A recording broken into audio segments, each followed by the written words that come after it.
Hello दोस्तों, राधे राधे। कैसे हैं आप लोग? उम्मीद है कि स्वस्थ होंगे, मस्त होंगे। देखिए प्रेमानंद महाराज जी का वीडियो क्या कहते हैं, चलिए देखते हैं, सुनते हैं। पसंद आएगा तो लाइक सब्सक्राइब कर लीजिएगा, पूरा देखिएगा, सुनिएगा ज़रूर और देखिएगा ज़रूर। चलिए शुरू करते हैं वीडियो को, देखते हैं क्या कहते हैं। राधे राधे। राधे राधे। आपको और आपके पूरे परिवार को अपरा एकादशी की हार्दिक शुभकामनाएं। अपरा एकादशी का यह पावन दिन आपके जीवन में सुख, शांति, समृद्धि और मंगल लेकर आए, यही प्रार्थना है।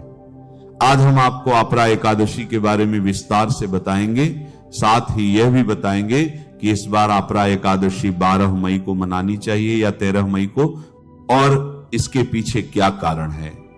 इसके साथ ही हम आपको यह भी बताएंगे कि इस दिन कौन कौन से सरल नियमों का पालन करने से आपके कार्य क्षेत्र में उन्नति के मार्ग खुल सकते हैं, परिवार में सुख बना रह सकता है और जीवन में सकारात्मक परिवर्तन आ सकते हैं। सनातन धर्म में एकादशी का विशेष महत्व बताया गया है। हर मास में आने वाली दोनों एकादशी तिथियां अत्यंत पवित्र मानी जाती हैं।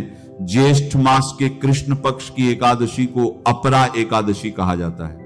अपरा शब्द का अर्थ है अपार, अर्थात ऐसा पुण्य जो सीमित न हो। ऐसा माना जाता है कि इस दिन श्रद्धा और नियम पूर्वक व्रत करने से मन को शांति मिलती है, घर में सुख समृद्धि आती है और जीवन में चल रही अनेक प्रकार की बाधाएं धीरे धीरे कम होने लगती हैं। इस दिन भगवान विष्णु का पूजन विशेष फलदायी माना गया है।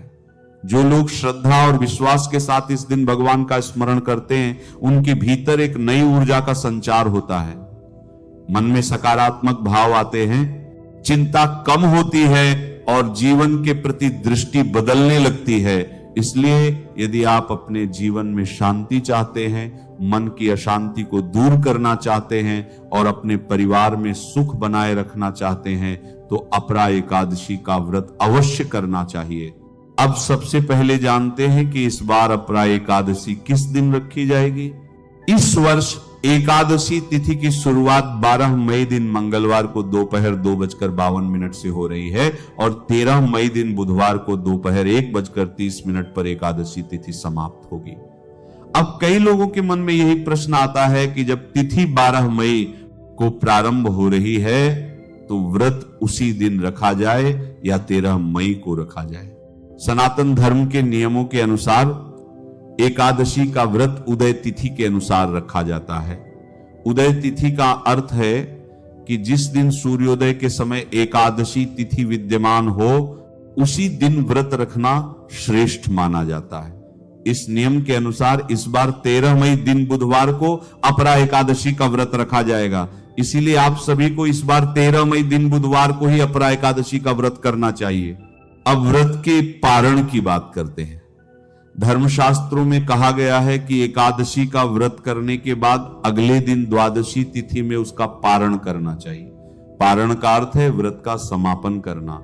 इस बार व्रत के पारण का शुभ समय 14 मई 2026 दिन गुरुवार को सुबह 6:05 से सुबह 8:40 तक रहेगा। इस समय के भीतर व्रत का पारण करना शुभ माना गया है। अब बात करते हैं कि अपरा एकादशी के दिन किन बातों का ध्यान रखना चाहिए। यदि आप चाहते हैं कि आपके कार्य क्षेत्र में उन्नति हो, आपके काम में स्थिरता आए, परिवार में सुख शांति बनी रहे और जीवन में धीरे धीरे समृद्धि का मार्ग खुले, तो इस दिन कुछ सरल नियमों का पालन अवश्य करें। सबसे पहली बात, इस दिन अपनी वाणी को पवित्र रखें। एकादशी का व्रत केवल भोजन का त्याग नहीं है, बल्कि मन, वचन और आचरण की शुद्धि भी है। इसलिए इस दिन झूठ ना बोले, किसी की निंदा ना करें, किसी के बारे में कटु वचन ना कहें। यदि आपको लगे कि आप शांत नहीं रह पा रहे हैं तो कम बोले, मधुर वाणी रखें। यही इस दिन का सबसे बड़ा साधन माना गया है। बहुत लोग व्रत तो करते हैं परंतु दिन भर मन में क्रोध रखते हैं, दूसरों की बुराई करते हैं या कटु शब्द बोलते हैं। ऐसा करने से व्रत का वास्तविक फल कम हो जाता है। इसलिए अपरा एकादशी के दिन मन को शांत रखना और वाणी को संयमित रखना बहुत आवश्यक है। अब बात करते हैं पूजा की। सुबह ब्रह्म मुहूर्त या जितना जल्दी संभव हो उठ जाएं, स्नान करके स्वच्छ वस्त्र धारण करें, घर के मंदिर को साफ करें। यदि आपके घर में भगवान विष्णु और माता लक्ष्मी की मूर्ति है तो बहुत अच्छा, यदि नहीं है तो उनका एक स्वच्छ चित्र स्थापित कर सकते हैं। भगवान को गंगा जल अर्पित करें, तिलक करें, अक्षत चढ़ाएं, पीले पुष्प अर्पित करें, फल अर्पित करें और सबसे महत्वपूर्ण तुलसी दल अवश्य अर्पित करें। तुलसी के बिना भगवान विष्णु की पूजा अधूरी मानी जाती है। तुलसी को सनातन धर्म में अत्यंत पवित्र माना गया है।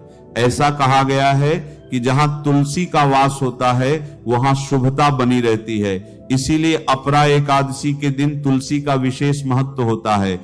अब हम आपको एक अत्यंत सरल और प्रभावी उपाय बताते हैं।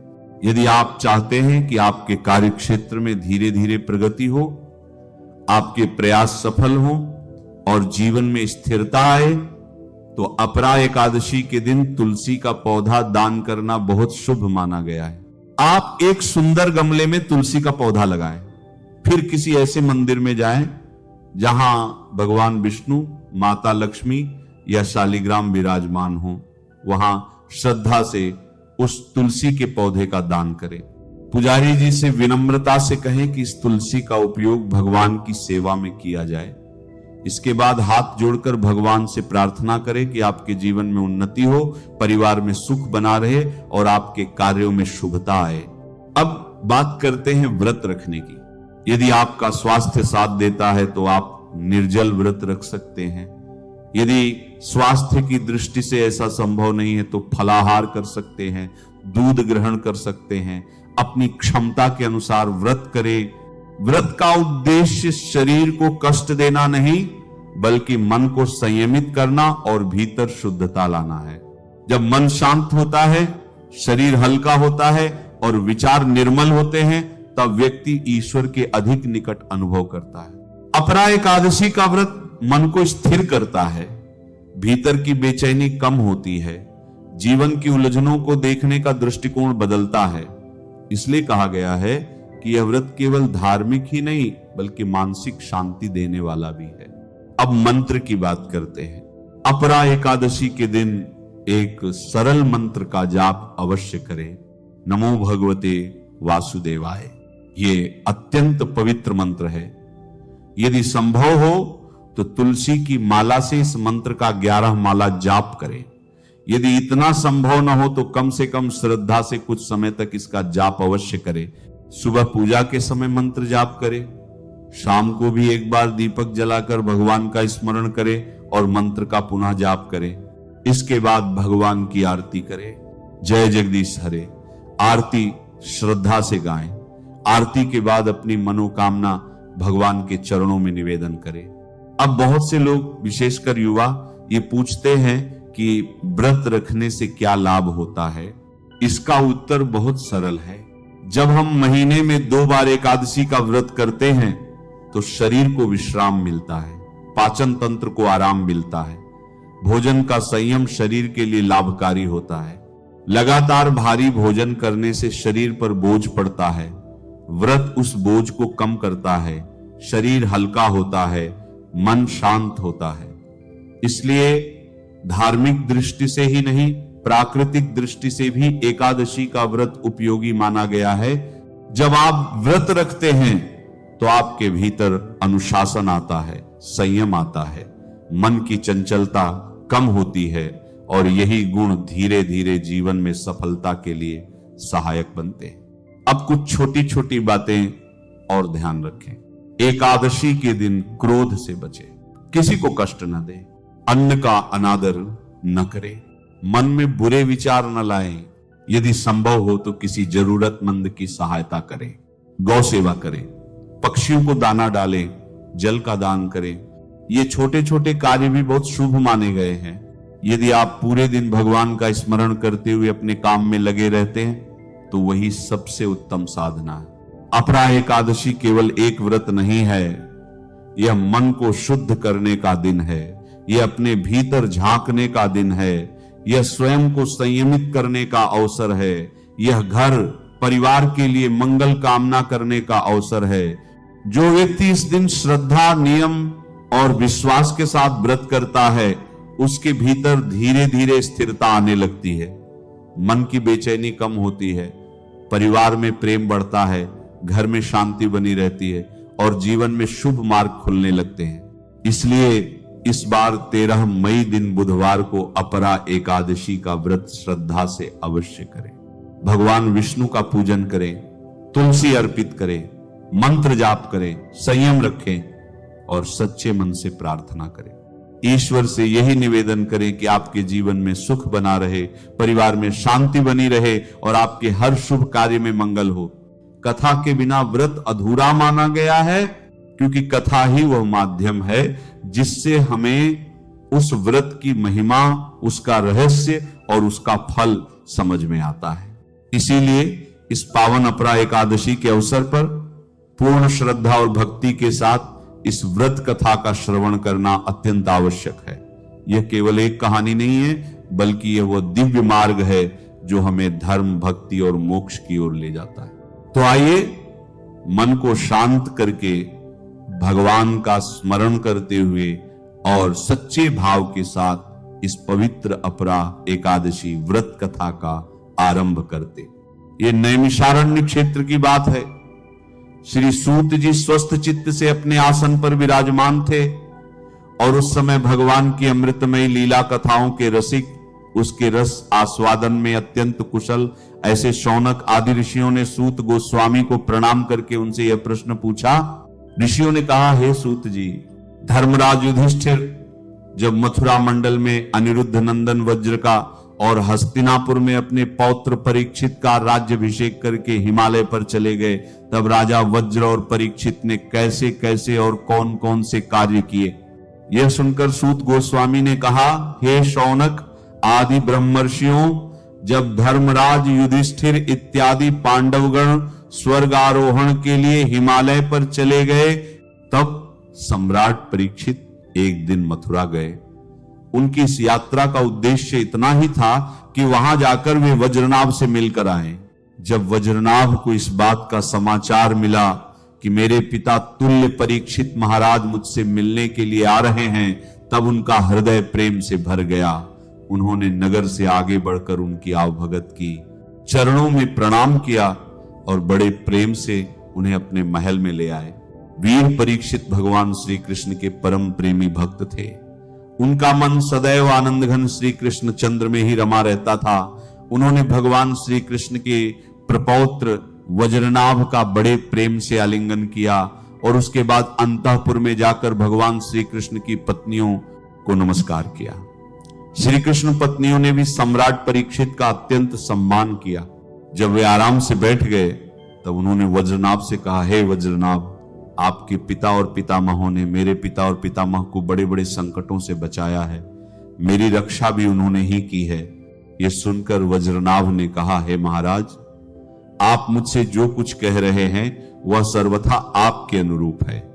आपके पिता ने भी मुझे धनुर्वेद की शिक्षा देकर मेरा महान उपकार किया है, इसलिए मुझे किसी बात की तनिक भी चिंता नहीं है, क्योंकि उनकी कृपा से मैं क्षत्रियोचित शूरवीरता से भली भांति संपन्न हूं। मुझे चिंता है तो मात्र एक बात की, और वो सच में बहुत बड़ी चिंता है। कृपया आप उसके संबंध में कुछ विचार कीजिए।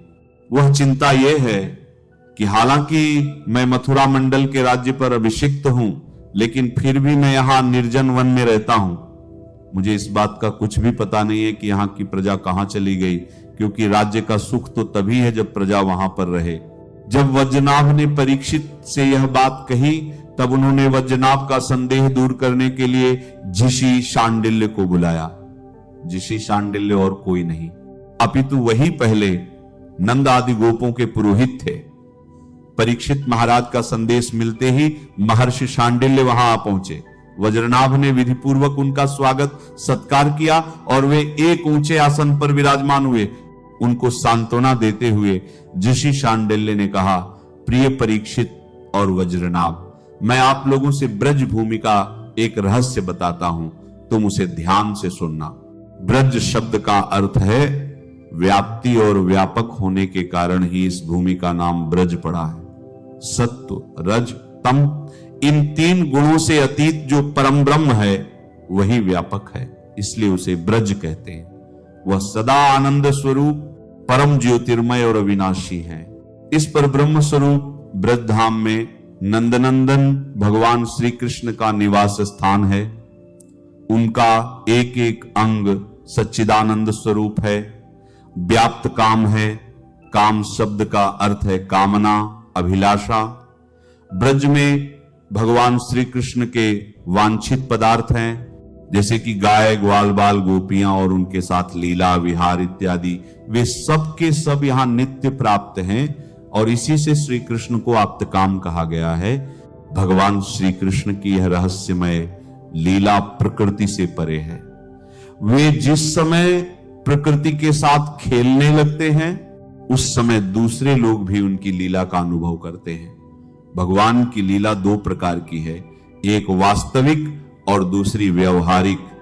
वास्तविक लीला स्वयं संवेद्य है, उसे स्वयं भगवान और उनके रसिक भक्तजन ही जानते हैं, और जीवों के सामने जो लीला होती है वह व्यावहारिक लीला है। वास्तविक लीला के बिना व्यावहारिक लीला नहीं हो सकती, लेकिन व्यावहारिक लीला का वास्तविक लीला के राज्य में कभी प्रवेश नहीं हो सकता। तुम दोनों भगवान की जिस लीला को देख रहे हो यह व्यावहारिक ही लीला है। यह पृथ्वी और स्वर्ग आदि लोक इसी लीला के अंतर्गत हैं। इसी पृथ्वी पर यह मथुरा मंडल है, यही वह वर भूमि है जिसमें भगवान की वह वास्तविक रहस्यमय लीला गुप्त रूप से सदैव चलती रहती है। वे कभी कभी प्रेम पूर्ण हृदय वाले रसिक भक्तों को सब ओर दिखने लगती हैं। कभी 28वें द्वापर के अंत में जब भगवान की रहस्य लीला के अधिकारी भक्तजन यहां एकत्रित होते हैं, जैसा कि इस समय भी कुछ काल पहले हुआ था, उस समय भगवान अपने अंतरंग प्रेमियों के साथ अवतार लेते हैं। उनके अवतार का यह प्रयोजन होता है कि रहस्यमय लीला के अधिकारी भक्तजन भी अंतरंग परिकरों के साथ सम्मिलित होकर लीला रस का आस्वादन कर सकें। और इस प्रकार जब भगवान अवतार धारण करते हैं उस समय भगवान के अभिमत प्रेमी देवता और ऋषि आदि भी सब और अवतार लेते हैं। अभी जो अवतार हुआ था उसमें भगवान अपने सभी प्रेमियों की अभिलाषाएं पूर्ण करके अब अंतर्धान हो चुके हैं, और इससे यह निश्चय होता है कि यहां पहले 3 प्रकार के भक्तजन उपस्थित थे। ऐसा मानने में तनिक भी संदेह की गुंजाइश नहीं है। उन तीनों में प्रथम तो उनकी श्रेणी है जो भगवान के नित्य अंतरंग पार्षद हैं, जिनका भगवान से कभी भी वियोग नहीं होता। दूसरे वे लोग हैं जो एकमात्र भगवान को पाने की इच्छा रखते हैं, उनके अंतरंग लीला में अपना प्रवेश पाना चाहते हैं।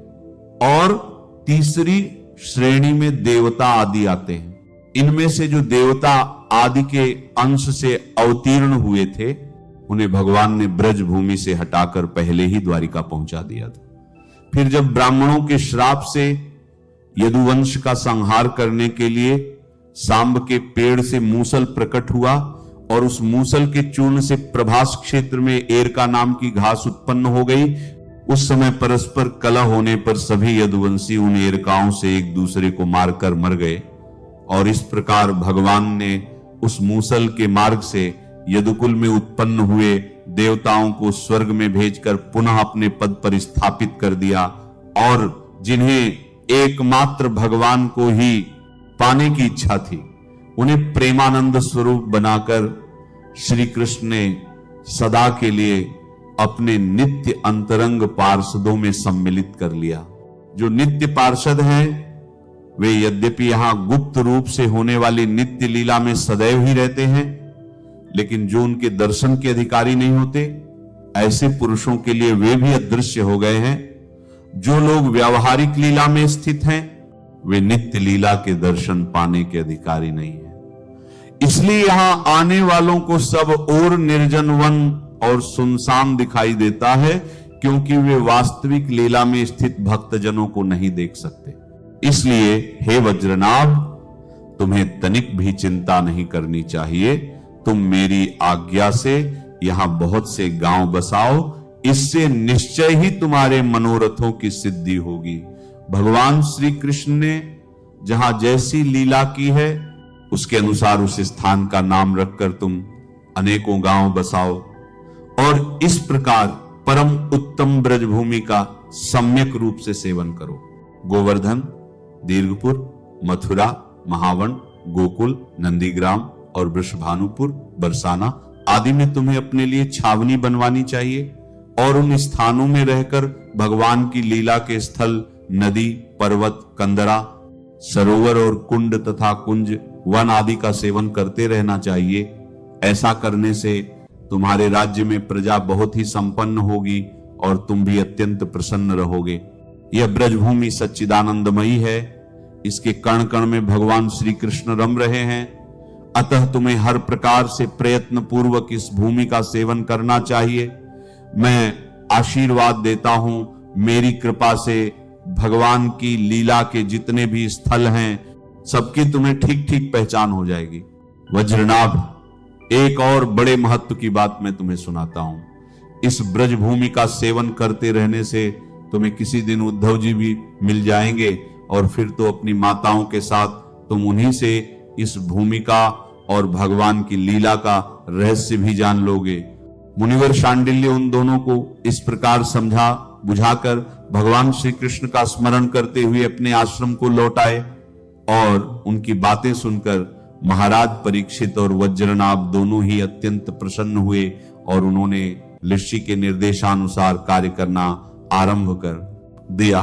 तो ये थी अपरा एकादशी के उपलक्ष्य में हमने सुनी मथुरा मंडल और ब्रजभूमि के महात्म्य का दर्शन कराती हुई सुंदर पौराणिक कथा। और हां, अगर आप हमारे इस वैदिक ज्ञान के प्रचार कार्य की सराहना करते हैं और इस कार्य में अपना योगदान देना चाहते हैं तो स्क्रीन पर नंबर दिया गया है, वहां आप हमें आर्थिक रूप से अपनी सहायता भेजकर भी हमारा उत्साह बढ़ा सकते हैं। आइए अब हम इसी अपरा एकादशी की पौराणिक कथा का श्रवण करते हैं। एक समय महाराज युधिष्ठिर ने भगवान श्री कृष्ण से पूछा, हे केशव, ज्येष्ठ मास के कृष्ण पक्ष में कौन सी एकादशी आती है, उसका महात्म्य क्या है और किस प्रकार उसका पालन करने से संपूर्ण फल प्राप्त किया जा सकता है?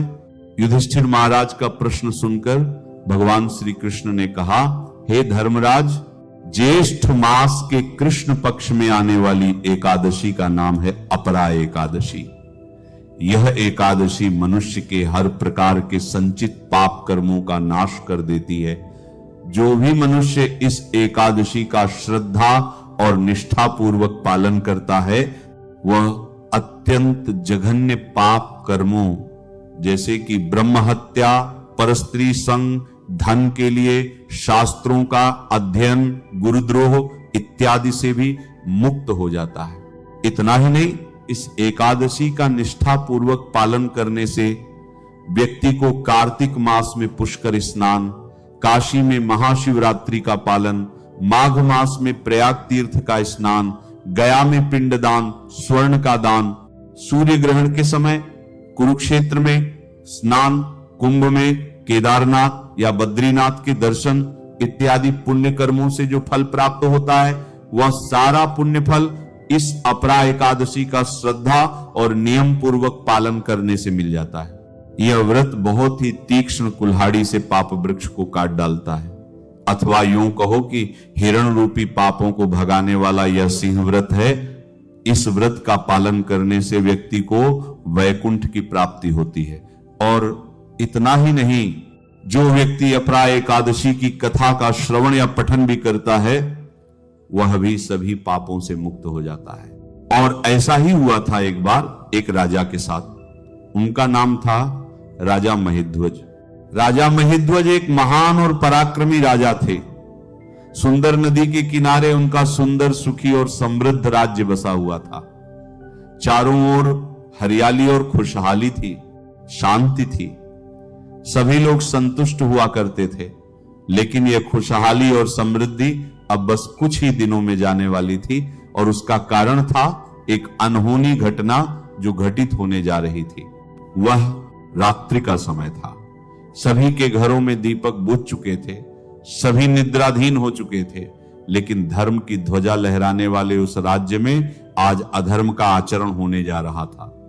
वैसे तो कुछ समय बाद फिर से सूरज उगने वाला था, लेकिन शायद नगरवासियों के भाग्य का सूरज अब हमेशा हमेशा के लिए डूबने जा रहा था, क्योंकि उनके महान पराक्रमी, उदार, धर्मात्मा और सशक्त राजा के जीवन पर मृत्यु के बादल मंडरा रहे थे। राजा महिध्वज अत्यंत प्रतापी, धर्मयुक्त और आदर्श राजा थे। उनके राज्य में कभी धर्म की हानि नहीं हुई थी और न ही किसी निर्दोष की हत्या की गई थी।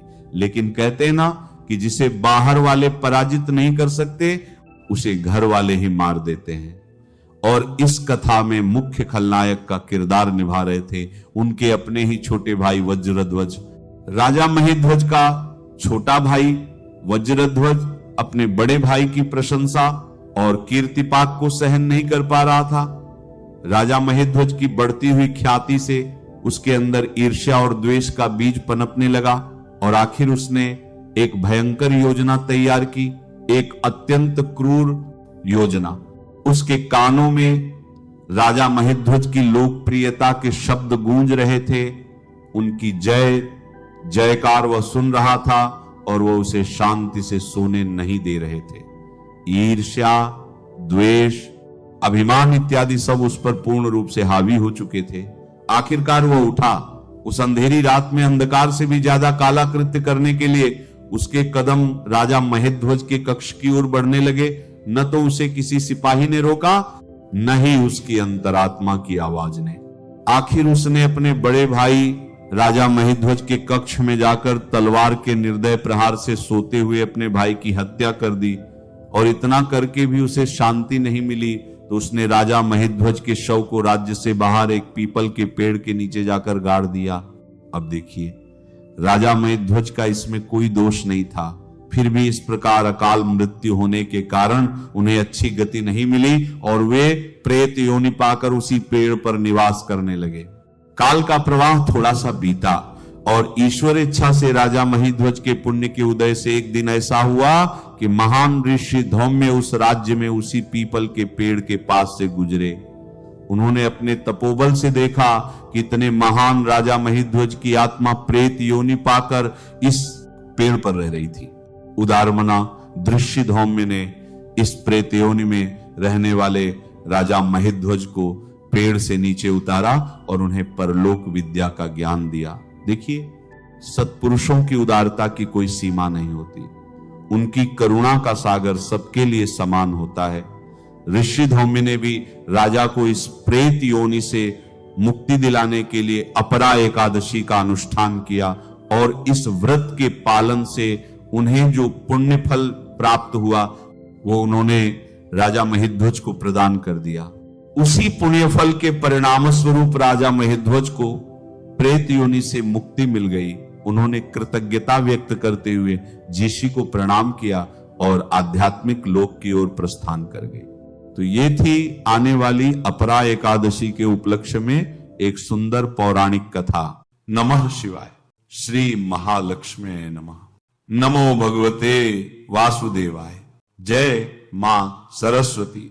जय श्री कृष्ण। राधे राधे।